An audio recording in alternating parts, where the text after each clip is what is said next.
Korban di dalam mobil disetrum, dilakban keliling badannya. Kronologi korban pencurian hingga jadi tersangka penganiayaan di Medan. Ini kata Kapolrestabes. Polrestabes Medan mengungkap kronologi kasus korban pencurian yang ditetapkan menjadi tersangka penganiayaan. Kapolrestabes Medan Kombes Jin Kelvin Simanjuntak mengatakan, insiden itu bermula dari pencurian yang dilakukan Glenn Dito bersama Rizky Christian Tarigan. Keduanya mengambil sejumlah ponsel dan perabotan lainnya dari toko ponsel tempatnya bekerja, milik Persada Putra, pada 22 September 2025 sekitar pukul 2.27 waktu Indonesia Barat. Setelah itu, Persada mengadukan hal itu ke Polsek Pancur Batu sekitar pukul 15.03 waktu Indonesia Barat. Persada bersama kerabat dan rekannya pun mencoba untuk melacak keberadaan pelaku. Sementara itu, Dito dan Rizky beristirahat sejenak di kos rekannya.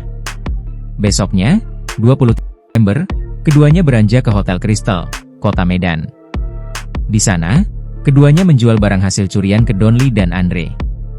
Lalu, Dito memesan kamar nomor 22 dan Rizky berada di kamar nomor 24, kata Calvigen saat menggelar konferensi pers di Polrestabes Medan pada Kamis, 5 Februari 2026.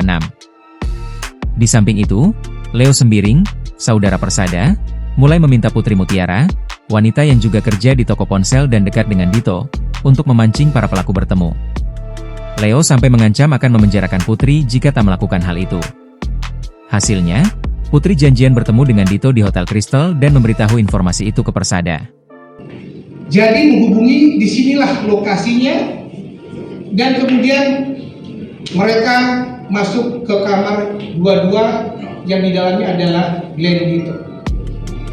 17.30, setengah jam setelah ini, kira-kira, terjadinya penganiayaan bersama oleh Persada Putra, Leo Sembiring, William, Satria terhadap Glenn Dito Okusumu di dalam kamar 22. Glenn Dito dijambak, dipitik, dan ditarik paksa keluar kamar. Namun, ditemukan saja di pinggang celana si Glenn Dito saat geledah di luar kamar. Ini dalam kamarnya, diseret keluar. Pada saat di luar kamar ternyata digeledah sama pelaku tindak pidana penganiayaan, ditemukan ada pisau. Sekitar pukul 17.30 WIB, Persada mendatangi lokasi bersama 3 orang lainnya, yakni Leo, William, dan Satria serta 2 keluarga Persada. Persada sempat menghubungi penyidik Polsek Pancur Batu untuk memberitahu bahwa keberadaan pelaku telah diketahui.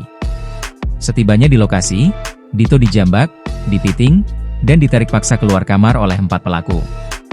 Terus Dito dimasukkan ke dalam bagasi mobil, ucap Calvigen. Selanjutnya, Rizky juga dianiaya dengan cara tubuhnya dilakban dan diikat pakai karet pintu mobil. Rizky dipiting dan ditarik paksa menuju mobil. Sehabis itu, Leo mengemudikan mobil tersebut menuju Polsek Pancur Batu. Di perjalanan, pelaku pencurian sempat disetrum dan tiba di Polsek Pancur Batu dengan kondisi tubuh dilakban.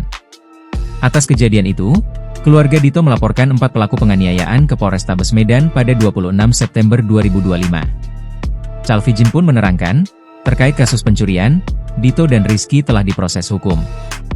Keduanya bahkan telah menjalani persidangan dengan vonis 2 tahun 6 bulan penjara.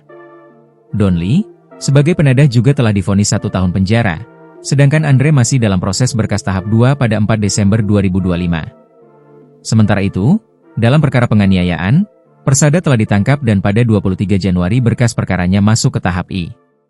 Adapun Leo, William, dan Satria masih diburu polisi. Download Tribun X sekarang, menghadirkan lokal menjadi Indonesia.